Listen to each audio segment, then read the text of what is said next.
अस्सलाम वालेकुम। शफ़क़ YouTube channel के साथ मैं हूं आपकी होस्ट महरमा। जासूसी किसी मुल्क के इंतहाई अहम राज़ों को खुफिया तौर तरीक़ों से हासिल करना जासूसी के ज़मरे में आता है।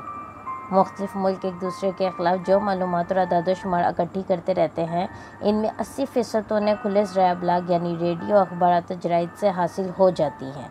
सियासी और स्ट्रेटजिक मालूमात सफ़ीरों और मिलिट्री अताशियों से मिल जाती हैं, लेकिन इंतहाई हसास और अहम इंफॉर्मेशन इस बाकी मानदा 20% में पोशीदा होती हैं और इसको हासिल करने के लिए जासूस या एजेंट भर्ती किए जाते हैं।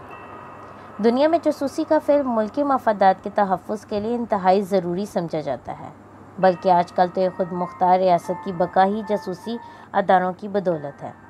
ये अदारे अंग्रेज़ी के एक मक़ूले to forewarn is to forearms पर यकीन रखते हैं। बैनुल-अक़वामी कानून के तहत हर मुल्क को हालत जंग में हक़ हासिल है कि वो अपने दुश्मन मुल्क की जासूसी करे।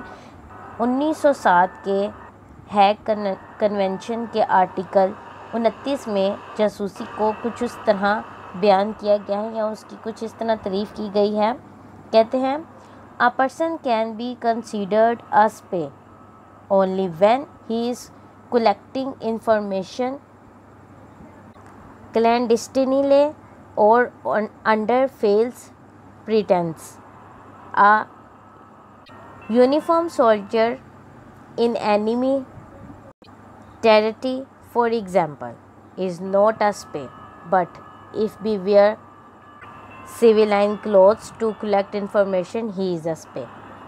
जासूसी का पेशा हज़ारों साल पुराना है। सिकंदर आज़म अपने दुश्मनों की नकलो हरकत पर नज़र रखने के लिए जासूसों से मदद लेता था। कदीम मिस्र के फ़िरौन तुतनखामन की वफ़ात 1324 काफ मीम के बाद उसकी बेवा मलिका ने हमसाय मुल्क के बादशाह को ख़त लिखा कि मुझे अपना एक नाबालिग बेटा मुझे अपना एक बालिग बेटा भेज दो, मैं इसके साथ शादी करके उसे मिस्र का बादशाह बनाना चाहती हूँ। लेकिन उस बादशाह ने बेटे के बजाय एक जासूस को मिस्र रवाना किया ताकि वह मलिका की पेशकश का हकीकी पस मंज़र मालूम करे। इसी तरह चंगेज़ खान ने भी 12वीं सदी में अपने ज़हीन जासूसों की मदद से एशिया के बेशतर ममालिक को रौंद डाला। सीक्रेट सर्विस या जासूसी अदारे एक मुल्क के हसास दस्तावेज़ात या तनसीबात के मुतल्लिक मालूमात इकट्ठी करने के लिए एजेंट भर्ती करते हैं, जिन्हें वो अपनी मखसूस ज़बान में सोर्सेस या एसिड्स कहते हैं। यूँ इन खुफिया एहलकारों का एक जाल या नेटवर्क टारगेट मुल्क में फैलाया जाता है। मुतल्लिका मुल्क में एजेंसी का एक शख्स, जिसे स्टेशन चीफ कहते हैं, इन एजेंटों से मालूमात इकट्ठी करके अपने मुल्क भेजता रहता है। एजेंटों की भर्ती मुख्तलिफ तरीक़ों से की जाती है। अक्सर अफराद पैसों की लालच में आकर ये काम करते हैं। कुछ नज़रियाती या मजहबी वाबस्तगी के जज्बे से सरशार रज़ाकाराना तौर पर काम करने के लिए तैयार हो जाते हैं। ऐसे जासूसों को वॉक इन जासूस कहते हैं, क्योंकि उन्हें किसी किस्म की तरगीब या लालच की ज़रूरत नहीं होती। बाज़ लोगों को ब्लैक मेलिंग या डरा धमका कर फंसाया जाता है, लेकिन यह तरीक़ाकार ख़तरे से खाली नहीं होता। इसकी वजह यह है कि भर्ती करने वाला शख्स एक तो गैर मुल्की सरजमीन पर काम कर रहा होता है, वो जिसे फंसाने की कोशिश कर रहा होता है, वो किसी भी वक्त मकामी पुलिस स्टेशन पहुंचकर हकाम को सारी सूरत हाल बता सकता है। भेस जासूस अमूमन मुख्तलिफ भेस बदलते रहते हैं। वो टारगेट मुल्क में ताजिर, सहाफ़ी या सफारतकार की हैसियत में खुफिया सरगर्मियों में मसरूफ़ रहते हैं। एक सफारतकार अगर जासूसी करते हुए पकड़ा जाए तो इसे सफारती मदाफ़त की वजह से गिरफ्तार तो नहीं किया जा सकता, लेकिन उसे मुतल्लिका मुल्क नापसंदीदा शख्स करार देकर मुल्क से जाने का हुक्म देता है, लेकिन आम अफराद को इस जुर्म की कड़ी सज़ा भुगतनी पड़ती है। कॉन्सीलमेंट जदीद दौर में जासूसी आलात, हथियार और इंटेलिजेंस डाटा छुपाने के लिए नित नए तरीके इस्तेमाल होते हैं। जासूसी आलात में ज़्यादातर मिनीएचर, रेडियो ट्रांसमीटर, कैमरे, वीडियो कैमरे, टेप रिकॉर्डर, माइक्रोफोन वगैरह शामिल होते हैं। खुफिया रिपोर्ट या डाटा को माइक्रो डाटा में तब्दील करके एक जगह से दूसरी जगह भेजा जाता है। माइक्रो फोटोग्राफी के ज़रिए एक पूरे सफ़े की इबारत को एक बारीक नुक्ते में बदल दिया जाता है। अब यही नुक्ता एक आम खत की इबारत में चिपका कर भेज दिया जाता है, जिसे कोई भी बासानी दरियाफ्त नहीं कर सकता। माइक्रोफिल्म में आम घरेलू इस्तेमाल की चीज़ों मसलन रेज़र, लिपस्टिक वगैरह में छुपाई जा सकती हैं। जासूसी खतूत या जासूसी खतूत ऐसी रोशनाई से लिखे जाते हैं जो आम नज़रों को कभी भी दिखाई नहीं देते। उसे लेबॉर्ट्री में बाकायदा केमिकल की मदद से डेवलप करके पढ़ा जाता है। निगरानी। हर मुल्क में एक शोबा इंसदाद जासूसी होता है जो गैर मुल्की जासूसों की खुफिया सरगर्मियों पर कड़ी नज़र रखता है। उन्हें पता नहीं होता, कोई उनकी मुसलसल निगरानी कर रहा है और बिलाखिर पकड़े जाते हैं। अगर इस शोबे को किसी जासूस के ठिकाने का पता चल जाता है तो इसके बेडरूम में खुफिया आलात नस्ब कर देते हैं, जिसमें ऐसे नन्हे मुन्ने कैमरे होते हैं जो गुप अंधेरे में भी तस्वीर उतार लेते हैं। इनमें इंफ्रा रेड लाइट इस्तेमाल होती है जो किसी को नज़र नहीं आती। इंफ्रा स्नाइपर स्कोप जो अमेरिका ने वियतनाम की जंग में इस्तेमाल किए थे, इनकी मदद से अंधेरों में बासानी देखा जा सकता है। कोड्स और साइफर्स। खुफिया मरासलों और इतलात के लिए जासूस कोड्स और साइफर्स का इस्तेमाल करते हैं। वो खुफिया पैगामात में आम अल्फाज की जगह हिंसे, शिकारियाँ, उल्टे लफ्ज़, हरूफ़े तहज्जी इस्तेमाल करते हैं जो देखने में बेमायनी तहरीर होते हैं और किसी दूसरे शख्स की समझ से बालातर होते हैं। इस कोड को बआसानी तोड़ा नहीं जा सकता। कोड या साइफर को तोड़ने के लिए मुतल्लिका एजेंसियों के पास बाकायदा की होती है। कोड को पढ़ने या तोड़ने के अमल को जासूसी इस्तिलाह में डिस्क्रिप्शन और डेसिफरिंग कहते हैं। ये अमल जदीद दौर में कंप्यूटर्स से किया जाता है। इंटरसेप्शन और कोड ब्रेकिंग। जैसा कि साइफर्स खुफिया पैगामात को पेचीदा और पूरे स्टार बनाता है, अगर ये चीज़ दुश्मन के हाथ लगती है तो वो इसे पढ़ने के लिए पहले इसकी मुतल्लिका की दरियाफ्त करने की कोशिश करता है। ऐसे काम के लिए इंटेलिजेंस एजेंसियां ऐसे अशखास को भर्ती करती हैं जिन्हें कोड ब्रेकर या क्रिप्टोनालिस्ट कहते हैं।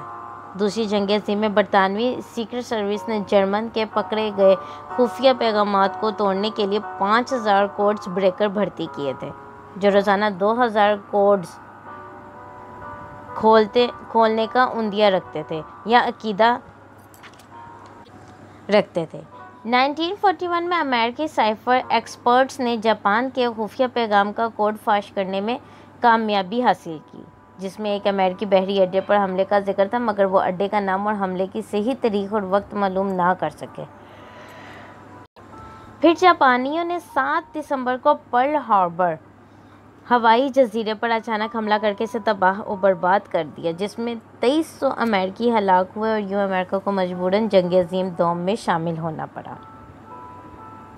कोड ब्रेकिंग के फ़न में हर्बर्ट ऑसबोर्न का नाम अव्वल जंग अज़ीम में बेहद मशहूर हुआ। उसने जंग अज़ीम अव्वल में अमेरिकियों के लिए काम किया। गैर मुल्की इंटेलिजेंस मवाद पढ़ने के लिए उसने यूएस आर्मी में एक शोबा ब्लैक चैम्बर के नाम से कायम किया। डबल एजेंट और डिफेक्टर्स।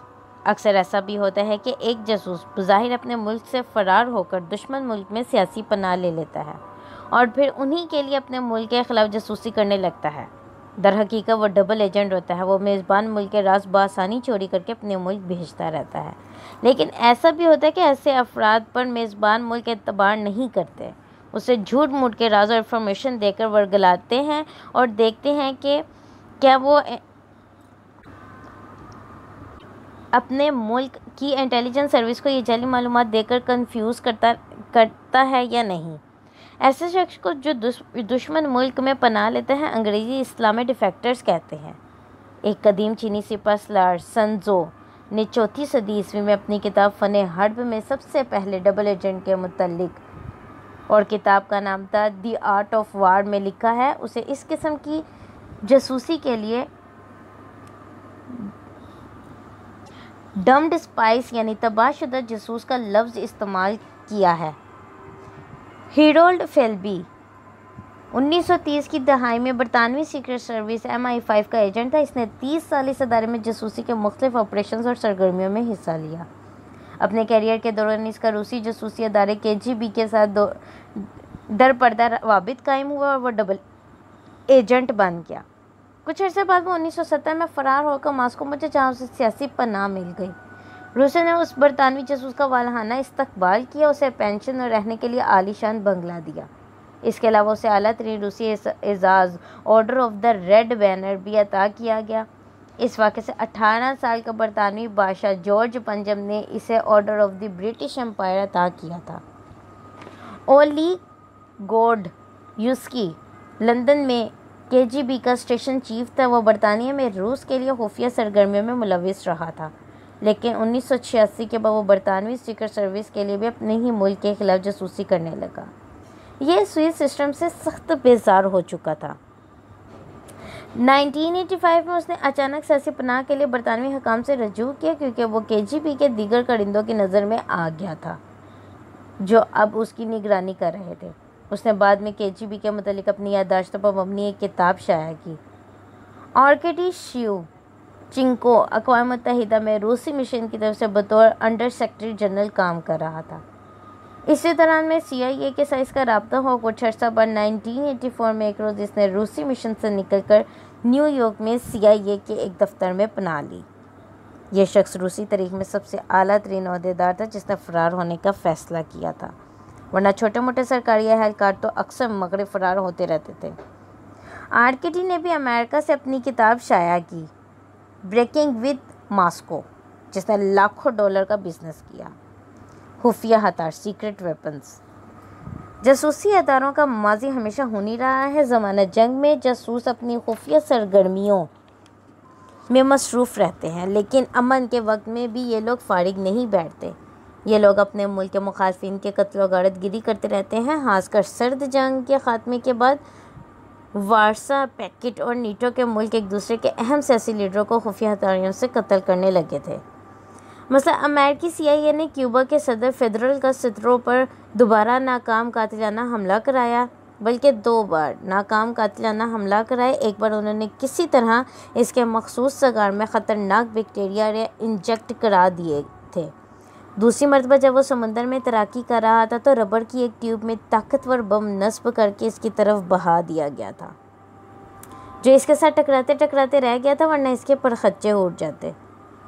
बल्गारिया के एक सियासी मुखरिफ बरतानिया फ़रार हो गया था। जॉर्जी मार्कोफ ने एक बार BBC से अपने मुल्क की क़यादत पर सख्त तनकीद की तो यलगार बल्कि बल्गारिया की सीक्रेट सर्विस ने उसे ठिकाने लगा दिया। वह 1978 में लंदन में एक गली से गुजर रहा था कि अचानक उसने अपनी गर्दन में सख्त चुभन महसूस की। उसने मुड़कर देखा, एक शख्स सर पर छतरी खोले तेज़ी से एक गली में गायब हो गया। मार्कोफ फ़ौरन हस्पताल पहुंचा। वह 3 दिन सख्त बुखार में मुब्तला रहने के बाद मर गया। इसके कातिल ने एक मखसूस किस्म की छतरी की नोकीली साइड से एक छुरा फायर किया था जो एक महलिक जहर से भरा हुआ था। कम्युनिस्ट रूस की खुफिया सर्विस KGB के एजेंट बाज़ वक़्त अपने हदफ को ख़त्म करने के लिए अपने नॉर्मल सिगरेट केस में ऐसा सिगरेट रखते हैं जिससे सुलगा कर वो कुछ देर पीते रहते हैं। फिर एक मखसूस वक्फे के बाद सिगरेट का रुख उस शख्स की तरफ कर देते हैं। सिगरेट जलते हुए दहाने से एक इंतहाई बारीक सुई जिसमें साइनाइड्स जहर भरा होता है निकल कर अपनी टारगेट के बदन में पेवस्त हो जाती थी, जिससे वो उन में वहीं ढेर हो जाता था। मज़े की बात यह थी कि KGB के लेबॉर्ट्री में तैयार शुदा इस जहर को दुनिया की कोई लेबॉर्ट्री मकतूल के जिस्म से पोस्टमार्टम के दौरान बरामद नहीं कर सकती थी। अफसाना और जासूसी के पेशे में सनसनीखेज़ी का वो तमाम तर सामान मौजूद होता है जो एक अफसाना, नावल या फिल्म में देखा जा सकता है। एक अमेरिकी मुसन्निफ जेम्स फेनमर ने 19वीं सदी में इस मौजू पर पहला नावल दी स्पे लिखा, लेकिन इस किस्म के नावलों ने 19वीं सदी के आखिरी सालों में बड़ी शोहरत हासिल की।